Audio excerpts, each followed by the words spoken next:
بسم اللہ الرحمن الرحیم۔ السلام علیکم معزز ناظرین اور سامعین، آج کے اس پوڈ کاسٹ میں، اس محفل میں سب سے اہم ترین جو ہمارے معاشرے کا ایک مسئلہ ہے، اس کے اوپر آپ کے جناب مفتی صاحب کے ذریعے معاشرے میں اس مسئلے پر رہنمائی درکار ہے۔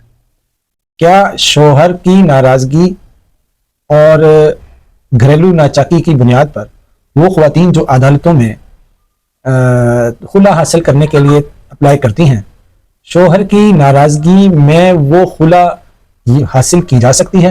اور کیا اس خلا کے متعلق شریعت جو ہے وہ ہمیں کیا رہنمائی دیتی ہے؟ آپ کی اس کے اوپر رائے کی اشد ضرورت ہے۔ تو معزز ناظرین اور سامعین، جناب مفتی حفیظ الرحمان صاحب۔ وعلیکم السلام ورحمۃ اللہ وبرکاتہ۔ ان الحمد للہ والصلاۃ والسلام علی رسول اللہ وبعد۔ میں شکریہ ادا کرتا ہوں اپنے پیارے بھائی حافظ محمد عثمان صاحب کا کہ جنہوں نے یہ وقت دیا اور بڑا اہم سوال آپ کے گوشے گزار کرنے کی کوشش کی ہے۔ آپ بھائیوں سے بھی درخواست ہے کہ اللہ کے دین کے لیے ہمارا ساتھ دیا کریں۔ یہ ہمارے اہم سوال و جواب کی جو نشست ہوتی ہے، اس کو بھی سنا کریں اور آگے دوست احباب سے شیئر بھی کیا کریں۔ شاید آپ کے تو علم میں یہ بات ہوگی، لیکن اگر آپ کے شیئر کرنے سے کسی اور کے علم میں کوئی قرآن و سنت کی بات چلی جاتی ہے تو اس کا ثواب بھی آپ کو ملے گا اور صدقہ جاریہ آپ کے لیے بنے گا۔ تو اب صاحب کا سوال یہ تھا خلا کے متعلق کہ خا لام عین خلا، یعنی خلا کا معنی اردو میں یہ ہوتا ہے علیحدگی، ٹھیک ہے۔ خلا کے متعلق دو انتہائی ہمارے معاشرے میں دو انتہائیں پائی جاتی ہیں۔ ایک انتہا تو یہ ہے کہ بات بات پہ عدالت کا رخ کر لینا، بے جا شرعی عذر کے بغیر عدالت کے ذریعے خلا کا مطالبہ کر دینا۔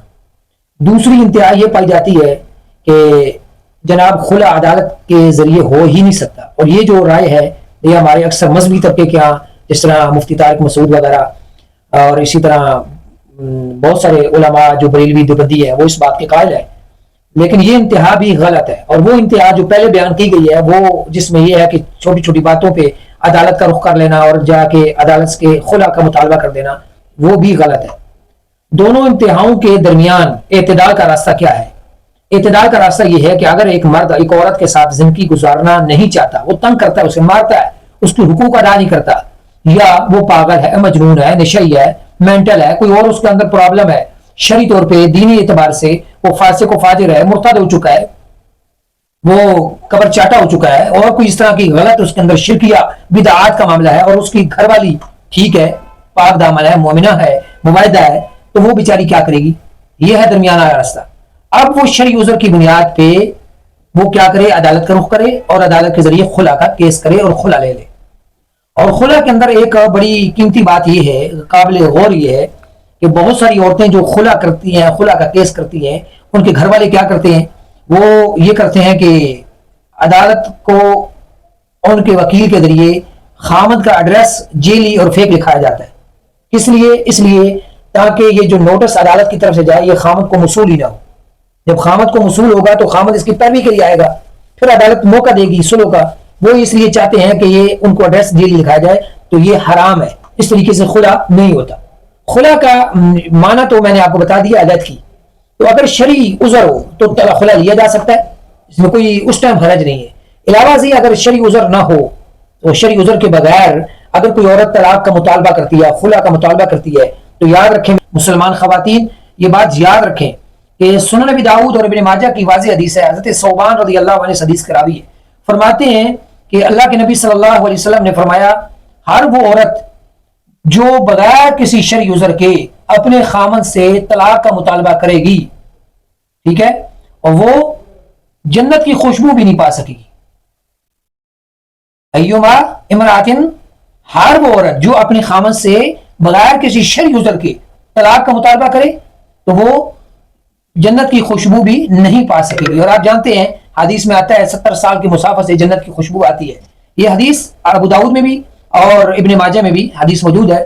اس حدیث کا یہ مطلب واضح ہے کہ کبیرہ گناہ ہے اگر غیر شرعی عذر کی وجہ سے عورت خامن سے مطالبہ کرے طلاق کا، کیونکہ شریعت اسلامیہ یہ چاہتی ہے کہ گھر آپس میں بسے رہیں، جڑے رہیں۔ قرآن مجید میں جیسے اللہ تعالیٰ نے فرمایا نا، یہ سورہ بقرہ میں، یفرقون بہ بین المرء وزوجہ، تو یہ شیطانی عمل ہے گھروں کو توڑنا، گھروں کو جدا کرنا۔ ہاں شرعی عذر ہے تو پھر جواز ہے۔ دوسری بات یہ ہے کہ جو عدالت کے ذریعے خلا لینا، یہ اس کی دلیل کیا ہے؟ اس کی دلیل ذرا سماعت کیجیے گا. یہ بھی یہ سنن ابی داؤد میں اسی باب میں حدیث موجود ہے، اس سے اگلی حدیث، اور اسی طرح صحیح بخاری میں موجود ہے. ایک دن علی صبح فجر کی نماز کے وقت جب رسول اللہ صلی اللہ علیہ وسلم گھر سے نکلتے ہیں تو آپ کے دروازے پہ حضرت حبیبہ بنت سال انصاریہ رضی اللہ عنہا بیٹھی ہیں. اندھیرے کے وقت، صبح کے وقت. رسول اللہ صلی اللہ علیہ وسلم نے پوچھا من انت، آپ کون ہو؟ اس عورت نے کہا میں حبیبہ بنت سال ہوں، سال کی بیٹی حبیبہ انصاریہ صحابی ہیں. رسول اللہ صلی اللہ علیہ وسلم نے فرمایا ما شانو کے، تیرا کیا معاملہ ہے؟ یہاں صبح کے وقت تو آ گئی. کہنے لگی یا رسول اللہ صلی اللہ علیہ وسلم میں، آپ جانتے ہیں کہ ثابت بن قیس کے نکاح میں ہوں اور میں ان کے ساتھ مزید نہیں رہ سکتی، نہیں رہنا چاہتی. اور بخاری کے الفاظ کیا ہیں کہ میں ان پر کوئی عیب نہیں لگاتی ان کے خلق اور ان کے دین پر، یعنی میں عیب جوئی بھی ان پہ نہیں لگاتی. لیکن ولیکنی اکرہ الکفر فی الاسلام، لیکن اسلام کے اندر رہتے ہوئے چونکہ میں ان کے حقوق یا وہ میرے حقوق، ہمارے معاملات نہیں چل رہے، تو میں اکرہ الکفر فی الاسلام، اسلام کے اندر کفر کو ناپسند کرتی ہوں. یہ نہ ہو کہ میں ان کے نکاح میں رہوں اور معاملات نہ چل پائیں اور میں گناہ کبیرہ کرتی رہوں. میں اس لیے یہ شرعی عذر ہے، میں علیحدگی چاہتی ہوں. اب رسول اللہ صلی اللہ علیہ وسلم نے انہیں کہا کہ یہ صحیح البخاری نا کتاب الطلاق میں موجود ہے. رسول اللہ صلی اللہ علیہ وسلم نے حضرت ثابت بن قیس رضی اللہ عنہ کو بلایا اور فرمایا کہ یہ تیرا معاملہ ہے تیری بیوی کا. انہوں نے کہا بالکل یا رسول اللہ صلی اللہ علیہ وسلم، حکم کیجیے. آپ نے حضرت حبیبہ بنت سال کو کہا کیا آپ اس کا جو باغ لیا ہوا ہے اتردین، کیا تو وہ واپس کرنا چاہے گی، واپس کرے گی؟ انہوں نے کہا جی ہاں یا رسول اللہ، نام واپس کر دوں گی. اللہ کے نبی صلی اللہ علیہ وسلم نے فرمایا کہ ٹھیک ہے، وہ باغ قبول کر لے اور فتلک ہاں تطلیقہ، اس کو طلاق دے دے، اس کو علیحدہ کر دے. اب یہ واقعہ جو ہے یہ صحیح بخاری میں اور کتب حدیث میں بکثرت پایا گیا ہے، ابو داؤد میں موجود ہے. اب اس حدیث میں واضح بات موجود ہے کہ اس عورت نے ایک شرعی عذر کی وجہ سے خلا کا مطالبہ کیا اور وہ رسول اللہ کے پاس آئی. رسول اللہ صلی اللہ علیہ وسلم بحیثیت حاکم بھی ہیں، بحیثیت رسول اور نبی بھی ہیں، اور قرآن مجید میں آتا ہے النبی اولی بالمؤمنین من انفسہم، نبی کا حق کائنات میں سب سے زیادہ مومنوں پر ان کی جانوں سے بھی زیادہ لاگو ہے، ان کے والدین سے زیادہ ہے. تو اب مجھے بتائیں کہ رسول اللہ کے پاس آئی اور رسول اللہ صلی اللہ علیہ وسلم نے اس کے خامد کو بلایا. یہ نہیں کہا کہ اس کے خامد کو بتائے بغیر ہی پیچھے پیچھے خلا کر دیا، نہیں ایسا نہیں کیا. خامد کو اطلاع دی، خامد کو بتایا، بلایا، اس کو بتا کے اس کو حکم دیا کہ اس کو علیحدہ کر دے، اس نے علیحدہ کر دیا. یہ ہے شرعی طریقہ کہ اگر کسی عورت کا کسی خامد کے ساتھ معاملات نہ ہو، نہ چل رہے ہوں، تو وہ کیا کرے؟ عدالت کے ذریعے خلا کا کیس کرے اور اوریجنل صحیح ایڈریس لکھائے، نمبر لکھائے، تاکہ عدالت اس کو بلائے اور اس کی علم میں دے کہ یہ تیری بیوی تھی، اب ہم علیحدگی کر رہے ہیں. چاہے جائے کہ واپس میں لڑتے رہیں، اور چاہے جائے کہ اس کو تب پتہ چلے یہ عورت کہیں اور نکاح کر جائے تو اس کو پتہ چلے کہ میری تو بیوی تھی، نکاح کہیں اور کر گئی ہے. تو بہتر ہے کہ وہ شرعی نکاح خلا تب ہوگا جب وہ عدالت کے ذریعے اوریجنل اس کو بتائے گی، اس کے گھر والوں کو بتائے گی. جیسے رسول اللہ صلی اللہ علیہ وسلم نے ثابت بن قیس رضی اللہ تعالیٰ کو بلایا اور بتایا، اور آپ نے فرمایا کہ اس کو اس کا باغ واپس کر دے. اب یہ باغ واپسی کا مسئلہ کیا ہے؟ یہ اس لیے ہے کہ قرآن مجید میں سورۃ البقرہ ہے اور آیت نمبر 229 ہے. اس میں اللہ تعالیٰ نے بڑی پیاری بات کی ہے. فرمایا فَإِنْ خِفْتُمْ أَلَّا يُقِيمَا حُدُودَ اللَّهِ فَلَا جُنَاحَ عَلَيْهِمَا فِيمَا افتتت بِهِ تِلْكَ حُدُودُ اللَّهِ فَلَا تَعْتَدُوهَا. فرمایا کہ اگر ان دونوں کو، میاں بیوی کو آپس میں یہ خدشہ ہو، یہ خوف ہو کہ اللہ کی حدوں کو قائم نہیں رکھ سکیں گی، بالکل وہی معاملہ جو حضرت حبیبہ بنت سال والا، وہ کیا کہہ رہی ہے؟ یا رسول اللہ، میں اپنے خامد کے دین اور خلق پر عیب نہیں لگاتی، کوئی شک نہیں ہے، وہ دیندار ہے، لیکن میں اس کے ساتھ رہ نہیں پا سکتی میاں بیوی کی حیثیت سے، تو ہمیں جدائی دے دیں.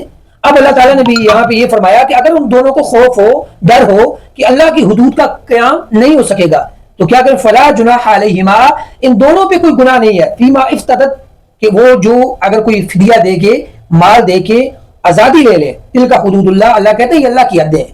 اس صورت میں مرد نے اگر عورت کو کوئی چیز دی ہوئی ہے وہ واپس لے سکتا ہے، اور عورت کے پاس اگر کوئی مرد کی چیز ہے تو وہ واپس دے سکتی ہے. کوئی چیز نہ ہو، اپنی جیب سے بھی، اپنے میکے سے بھی لے کے دے کے اس سے جان چھڑانا پڑے تو چھڑا سکتی ہے. یہ صرف خلا کے اندر ہے، طلاق کے اندر نہیں ہے. طلاق کے اندر مرد عورت سے کوئی مال نہیں لے سکتا، نہ عورت دینے کی پابند ہے. لیکن خلا کے اندر جو حق مال ہوتا ہے، جو معاملات اس کے ہیں، وہ واپس لینا چاہے تو وہ واپس لے سکتا ہے، چھوڑنا چاہے تو چھوڑ بھی سکتا ہے, گناہ نہیں ہے, چھوڑ دینا زیادہ بہتر ہے. اب اس آیت کریمہ سورۃ البقرہ کی اور ان احادیث نبویہ کی روشنی میں یہی مسئلہ راجح اور فائنل ہے کہ کوئی عورت خلا لینا چاہے شرعی عذر کی بنیاد پہ تو خلا لے سکتی ہے.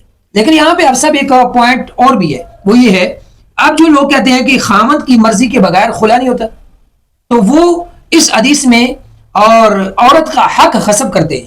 عورت کا حق کیسے غصب ہے؟ اب خامند اسے تنگ کر رہا ہے, طلاق دے. خامند کی رضامندی ہو تو خامند اسے آباد رکھے نا, اور خامند کے چھوڑنے کی رضامندی ہو تو خامند طلاق دے. خامند اسے آباد بھی نہیں کر رہا اور وہ رہنا نہیں چاہ رہی, یا خامند اسے طلاق نہیں دے رہا اور وہ کیا کرے گی؟ لٹکی رہے گی, زندگی اجیرن بنائے رکھے گی. وَلَكِنِّي أَكْرَهُ الْكُفْرَ فِي الْإِسْلَامِ, اسلام کے اندر رہتے ہوئے وہ خامد کی کفران العشیر کرتی رہے گی, گالم گلوچ کرتی رہے گی, برائی کرے گی, بدکاری کرتی رہے گی. کیا کرے گی وہ؟ لِتَسْكُنُوا إِلَيْهَا, اب اس کی اگر اس نے باندھی بن کے رہنا ہے, لہونڈی بن کے رہنا ہے, سکون نہیں ہے, وہ خامد اسے طلاق بھی نہیں دیتا, خامد کی مرضی پہ آپ خلا کہہ دیتے ہیں, خامد خلا کہاں دے گا؟ اب مجھے بتائیں وہ عورت کیا کرے؟ تو یہ اس عورت کے ساتھ زیادتی ہے, شریعت کی ان کے احکامات کی پامالی ہے, لہذا یہ بھی حد اور یہ انتہا بھی غلط ہے. ٹھیک ہے, اللہ سے دعا گو ہوں اللہ تعالیٰ ہمیں قرآن و سنت کا فہم اور قرآن و سنت پر عمل کی توفیق عطا فرمائے.